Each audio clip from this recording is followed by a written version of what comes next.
giuluhan kini og arita sa 1 Tesalonica. 1 Thessalonians chapter 4 verse 13. Akong basahon. Ang title ang pagbalik sa Ginoo. Mga igsuon, buot kami nga masayod kamo sa kamatuoran mahitungod ni adtong nangamatay na aron dili kamo mag-uol sama sa mga tawo nga walay paglaom. Kita nagtuo nga si Jesus namatay ug nabanhaw. Busa tungod kang Jesus banhawon ug dadon sa Dios uban kaniya kadtong nangamatay nga nagtuo kang Jesus. Ang pagtulun-an sa Ginoo nga gitudlo namo kaninyo mao kini.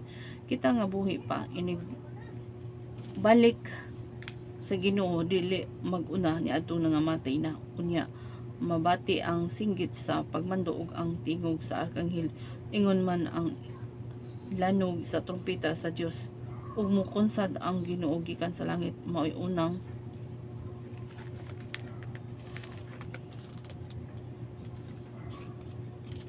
unang banhawon kadtong nangamatay nga nagtuo kang Kristo. Unya kita nga buhi pa niadtong adlaw bayawon uban kanila dito sa mga panganod aron pagsugat sa Ginoo ug kita unya uban na kanunay sa Ginoo busa pagdasigay kamo tungod ni ining paglaom. Okay. So kita na sa itas kamatuoran no. Mabitang magbasa tag Bible kay kabal to sa kamatuoran. Nya kita nagtuo ta kang si Jesus manluwas no. Ug namatay nabanhaw siya. Pusa tungod kay si Jesus nabanhaw ug dadon sa Dios uban kaniya kadtong nangamatay nga nagtuo kang Jesus. So ang katong nagtuo kang Jesus nga nangamatay na dalhon to siya no, dalhon to siya. Og ang pagtulon-an sa Ginoo nga gitudlo namo kaninyo mao kini. Kita nga buhi pa inigbalik sa Ginoo dili mag-una ni atong nangamatay na. Okay. So dili daw mag-una sa katong nangamatay na. Ang mga Kristohanon nga nangalagad og Ginoo dili kun buhi pa inigabot sa Ginoo dinhi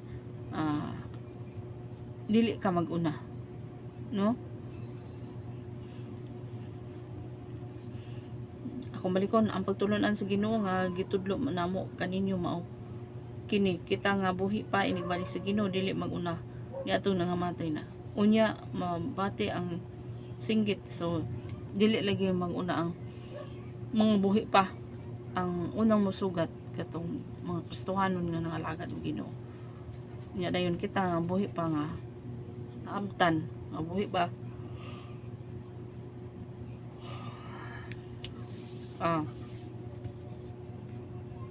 ilisa na atong lawas nga dili na madunot no. O mao'y unang makasugat atong nangamatay na mao'y unang makasugat sa Ginoo atong banhawon kadtong nangamatay nga nagtuo kang Kristo. So kato lang nagtuo kang Kristo mo to'y banhawon.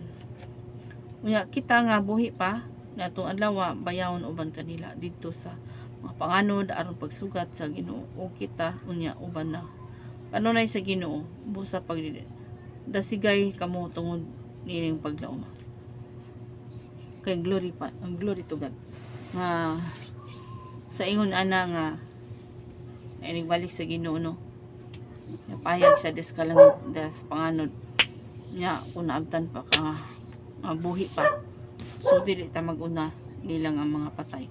Kung dili ang mga patay mo yung unahon. Unang makasugat sa Ginoo. So unya na yun kita sa diilisda na itong sa kapagpamilok na